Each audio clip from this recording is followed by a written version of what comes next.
Trizac. Salut, merci.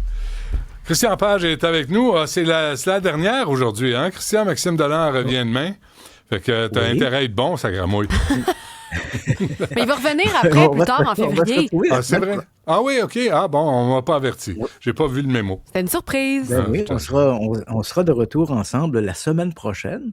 Ah, parfait. En 2 Donc, semaines. aujourd'hui, pour mettre l'eau à la bouche, hein, pour nos futures collaborations de la semaine prochaine. Hydrate nos auditeurs. Oui. Et tu sais, mes détracteurs, ils sont nombreux. On s'arrête plus à ça, Christian, vraiment. Les détracteurs, ils prennent leur pilule aux 4 heures. Oui, mais on dit souvent, ah oui, mais Christian Page, quand il parle de phénomènes mystérieux, à l'écouter parler, il y a toujours une explication.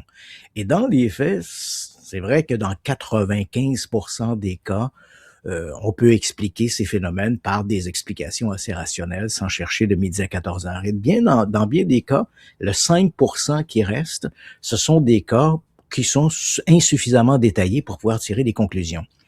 Mais parfois, on a des pépites. Et j'ai décidé avec toi dans les prochains jours de te faire partager des enquêtes sur lesquelles je me suis penché et pour lesquelles je n'ai trouvé pas la moindre explication. Okay. Donc, je me suis buté là-dessus. Mm-hmm. Et la première, j'ai dit, on va fouiller un peu dans les archives canadiennes. Et il s'agit, à mon avis, de la meilleure histoire d'OVNI à peu près de tous les temps. Donc, on se remet un peu dans le contexte. On est en 1967. On a un individu qui s'appelle Stéphane Michalak. Il travaille comme mécanicien industriel à Winnipeg, mais sa grande passion, c'est la prospection minière. Donc, le 19 mai 1967, il quitte son domicile de Winnipeg. Il se rend tout près de la frontière de l'Ontario, à Falcon Lake. Et à ce moment-là, il faut quand même le dire, Falcon Lake est un endroit qui est très prisé par les amateurs de sport d'été. Donc, c'est pas encore la pleine saison, on est à la mi-mai, mais néanmoins, il commence à avoir de plus en plus de touristes dans la région. Donc, Michalak arrive sur place, il loue un motel le long de l'autoroute 20 et il se prépare pour le lendemain matin pour aller faire de la prospection. Donc, le lendemain, 20 mai, avec son sac à dos et tout son matériel, il se rend dans le parc de Whiteshell. Et là, à un moment donné, vers midi, il voit un gros rocher sur lequel il y a une veine de quartz. Et il se dit, bon, en tant que prospecteur, voilà, c'est quelque chose d'intéressant. Il commence donc un peu à gosser sa pierre.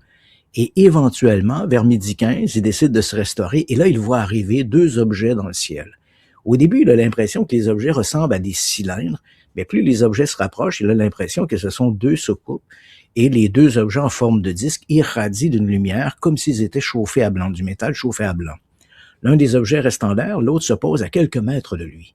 Michalak se place derrière le rocher et il va faire un dessin de l'objet, mais c'est pas un dessin qu'il se rappelle, il le fait in situ, donc il voit l'objet qui est là et il le dessine. Et puis, à un moment donné, il faut quand même le dire, Benoît, à ce moment-là, jamais il ne pense à des extraterrestres. Ça ne fait pas partie de son univers. Michalak est un immigrant polonais, il a vécu les ghettos de Varsovie, il est venu s'installer au Canada en 1946, donc c'est un homme très terre-à-terre. Et là, lorsqu'il voit ça, il fait son dessin et il pense immédiatement à un vaisseau spatial, pas extraterrestre, mais américain ou soviétique. C'est le moment de la conquête de l'espace, 67. Il a vu dans les journaux et les magazines des dessins qui montraient le LEM et tout le reste. Donc, il dit, il doit s'agir d'un ange, un prototype militaire. Donc, voilà, on voit le dessin ici, dessiné par Michalak directement sur le site. Ce qu'il remarque de cet objet, on le voit là, l'objet fait à peu près, là, grosso modo, une dizaine de mètres de diamètre sur à peu près 3 mètres de haut. Et ce qu'il voit, c'est que sur le dôme de l'objet, il y a comme des espèces de fissures où il y a une lumière irradiante assez rosée. Sur le côté, il y a également une grille qui ressemble à une grille de ventilation, d'où émane cette même couleur violette rosée là, qui se dégage de la grille. Et puis à un moment donné, une porte semble s'ouvrir de l'objet. Ça ressemble à un iris d'une caméra, là, 3 coquilles de métal qui se mettent en place. Lorsque la porte s'ouvre, Michalak sent une odeur de caoutchouc brûlé. Là, il se dit, il doit s'agir d'un vaisseau qui est en détresse ou quelque chose comme ça. Donc, il sort de sa cachette, il s'approche de l'objet. Il faut se rappeler, hein, on est en pleine journée, là, il est 12h30. Là. Il s'approche de l'objet. Il lance d'abord en anglais, « Hey, Yankee Boys, vous avez des problèmes? » Aucune réponse. Il reprend ça en russe, il reprend en ukrainien, en français. et toujours pas de réponse. Alors, comme il arrive juste à côté de l'objet, il a des lunettes pour se protéger des éclats de pierre, il les descend sur ses yeux, se glisse la tête à l'intérieur de l'ouverture, mais à l'intérieur de l'objet, il n'y a qu'une lumière violette très importante, il ne voit rien vraiment. Il se recule et détaille l'objet. C'est quelque chose qu'il n'a jamais vu. Hein. Il est mécanicien industriel et ce qui le frappe, c'est que cet objet n'a aucune soudure, aucune trace de boulon, quoi que ce soit. Et comme il met la main sur l'objet, la base de l'objet se met à pivoter, l'embout de ses gants en caoutchouc fonde littéralement, et quand l'objet se tourne vers lui, la grille qu'il avait vue précédemment se place exactement devant lui et elle laisse échapper une espèce de jet de vapeur brûlant. Ça met le feu aux vêtements de Michalak, qui se roule dans l'herbe pour éteindre le feu. Lorsqu'il se relève, l'objet a déjà commencé à s'élever. Il monte dans le ciel, il s'éloigne, il va disparaître au loin. Michalak, très rapidement, a des nausées, des maux de tête importants. Il décide de retourner au motel. Et là, premier élément très intéressant, il est arrêté par la GRC le long de l'autoroute 20. C'est la transcanadienne. Donc, il est là, il titube, la GRC l'arrête, et il dit aux policiers, il dit, approchez pas, je crois avoir vu un vaisseau spatial, puis j'ai été brûlé. Donc, il donne quelques détails. Quand les policiers veulent s'approcher de lui, il insiste de ne pas approcher. Il sait pas, il dit, je pense que j'ai peut-être été contaminé, je vais pas bien, je me sens pas bien. Donc, les policiers, à ce moment-là, ils rédigent un rapport assez rapidement en disant « Cet homme semblait pas sous l'effet de l'alcool, de drogue, mais on n'a pas pu s'approcher de lui parce qu'il refusait de collaborer. » C'est vrai aussi quand on a vécu les ghettos de Varsovie, la police, c'est pas toujours ton ami. Donc, on collabore pas trop. Donc, Michalak retourne au motel. Au motel, il appelle son épouse et lui dit de demander à leur fils de l'attendre au terminal d'autobus à Winnipeg. Il reprend l'autobus vers 20h, se rend à Winnipeg, mais quand son fils le voit descendre de l'autobus, il est tellement amoché qu'on le conduit immédiatement à l'hôpital, où il dit au médecin de garde « Je crois avoir été brûlé par un avion ». Hein, c'est un accident d'avion. Et là, le médecin constate effectivement qu'il a des brûlures sur l'abdomen, des brûlures qui forment un damier, hein, la forme de la grille qui a brûlé Michalak. On le renvoie chez lui, d'ailleurs, la photo qu'on voit à l'écran, c'est chez lui, alors qu'il est en convalescence. Et dans les jours et les semaines qui vont suivre, il va faire... Excuse-moi, Christian, ça, c'est un pyjama radioactif, là. Ça vient de... Oui, le pyjama n'est pas radioactif, mais lui, il a bedaine radioactive. Oui, je me sens. Alors, c'est drôle, parce que c'est un véritable carré avec des points. Tout à fait. Ah ouais. Oui, et éventuellement, il va souffrir, hein, les nausées se continuent, il a des maux de tête. Éventuellement, il va devoir consulter des spécialistes à l'hôpital de Rochester, dans le Minnesota, la clinique Mayo, qui vont conclure que Michalak a été irradié. Et éventuellement, cette histoire-là va rebondir, bien sûr, au niveau de la GRC. Elle va rebondir également au niveau de l'armée canadienne. Il y aura 2 enquêtes qui vont être menées parallèlement. On va retourner sur les lieux avec Michalak. On va constater que le rocher où il dit que l'objet s'est posé, il y avait une espèce de lichen qui avait été soufflé. On voit des marques également. On va constater également une radioactivité sur place, tant et si bien que le gouvernement canadien va interdire l'accès pendant plusieurs jours. Et Michalak va toujours se tenir loin des médias avec cette histoire-là. Et dans les années qui vont suivre, évidemment, il va guérir, mais dans les années qui vont suivre, à peu près à la date anniversaire de l'événement, il va y avoir une espèce de réapparition cutanée de ces marques laissées par la présence de cet objet. Michalak décède en 1999. Aucune enquête n'aura jamais permis de déterminer ce que vu Michalak et la possibilité d'une fraude est à peu près exclue. Il n'y a aucune raison pour laquelle Michalak se serait rendu lui-même malade et éventuellement aurait pris des soins médicaux. La première hypothèse qu'on a évoquée, c'était et Michalak n'a jamais parlé d'extraterrestres. Pour lui, il est resté convaincu toute sa vie qu'il avait été témoin de l'atterrissage d'une espèce d'engin militaire américain ou soviétique. Mais avec les années, on n'a jamais vu dans l'arsenal, ni militaire, ni américain, ni soviétique, on n'a jamais vu sortir un engin semblable à celui décrit par Michalak. Il n'y en avait pas, Christian, dans les entrepôts là, pendant la guerre froide. Il me semble qu'il y a toujours des documentaires sur l'espèce de véhicule en forme de banane ou en forme de citron ou en forme de n'importe quoi. Puis là, on se dit, c'est pas des extraterrestres, c'est juste des tentatives de l'armée américaine ou russe. C'est bien de souligner ça parce que effectivement, à l'époque, dans les années 50, donc 10 ans avant l'affaire Michalak, il y a une compagnie qui s'est installée à Toronto, une compagnie britannique qui s'appelait Avro Aircraft, d'ailleurs qui ont fabriqué le fameux Arrow F-101 là, qui avait été détruit sous Diefenbaker. Donc cette compagnie Avro avait un contrat avec l'armée américaine pour développer un engin en forme de disque. Au départ, ça devait être un engin exceptionnel. Quand on s'est vite rendu compte que c'était impossible à développer un engin comme celui-là, on a réduit les attentes et on a demandé à Avro de développer une Jeep volante. Il faut comprendre qu'on était à ce moment-là, il y avait la guerre de Corée et la guerre du Vietnam qui pointaient son nez. Et dans des régions boisées, c'est difficile de faire atterrir des hélicoptères à moins de faire une grande zone déboisée. Et bien sûr, on ne peut pas construire de piste d'atterrissage. On avait donc développé 2 engins, on a fait 2 prototypes qu'on a appelés l'Avrocar, nom de code Silverbug, et je l'ai ici. C'était une horreur épouvantable.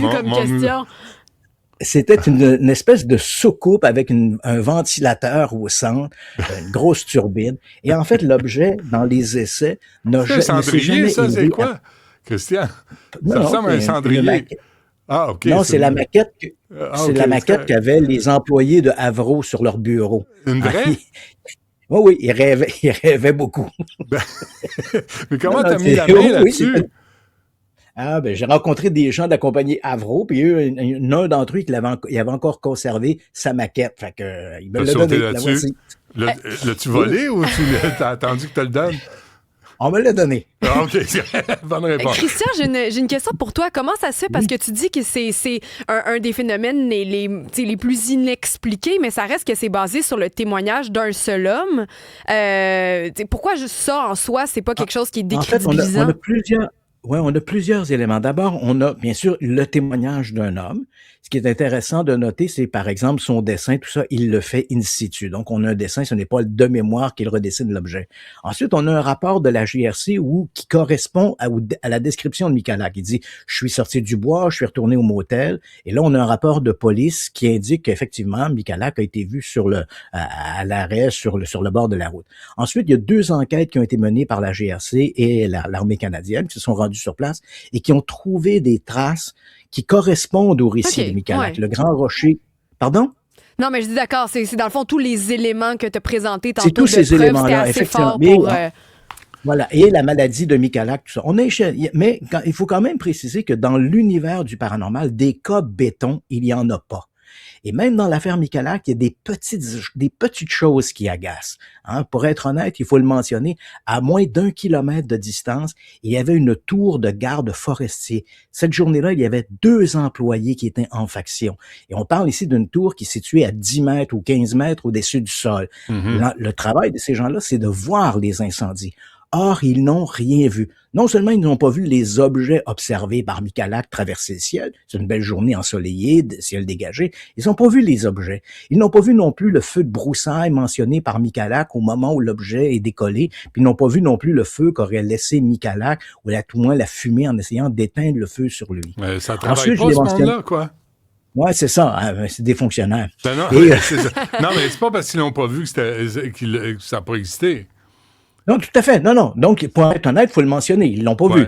Et ensuite, j'ai mentionné que Falcon Lake est un endroit qui attirait beaucoup de touristes en période estivale. On n'est pas encore en pleine saison, mais on est en début de saison. Il y a quand même un achalandage touristique et aucun de ces témoins-là n'a vu les objets traverser le ciel mentionnés par Michalak.